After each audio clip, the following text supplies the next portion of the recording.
মামা বরাবর গিয়ে আমি যাই হ্যাঁ। আচ্ছা মামা। ফোন আইছে। হ্যালো, আরে এখন কথা কোন যাবে না, ওই একটা প্যাসেঞ্জার আছে, ওর নামাই দিয়া তারপরে তোমার কাছে আইতাছি। মামা তোমার হাতে আইফোন? হ্যাঁ তো কি হইছে, ছোটবেলা তুই তো আইফোন চালাই। এত টাকা আইফোন কিনছি, রিক্সাওয়ালারা তো আইফোন। যাও। এই তুমি এখানে কি করতেছো?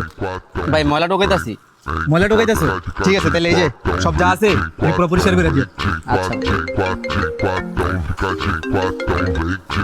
হ্যাঁ যান, কাজ করতেছি তো, তোমার পরে ফোন দিননি। বুঝলাম না ভাই, তোমার হাতে আইফোন? হ্যাঁ ভাই 16 Pro Max। কি 16? হ্যাঁ তুমি আইফোন চালাও? এতে ভাই আইফোন চালানোর কি আছে, তো নরমাল ভাই, ইটস নরমাল। জানলা বাড়াই দিও। হ্যাঁ জান বলো। বাজার নাই, অপেক্ষা ওকে লেগে আছে, সকালে বেতারো না, কাস্টমার দাঁড়া রয়েছে, পরে কথা কই যাই। মামা তোমার তো আইফোন? হ্যাঁ মামা, কি কম, ছোট থেকে চালাই। ছোট তো আইফোন চালাও? হ্যাঁ মামা। কি একটা অবস্থা, সবার হাতে আইফোন, কি লেগে তো টাকা আইফোন কিনছি।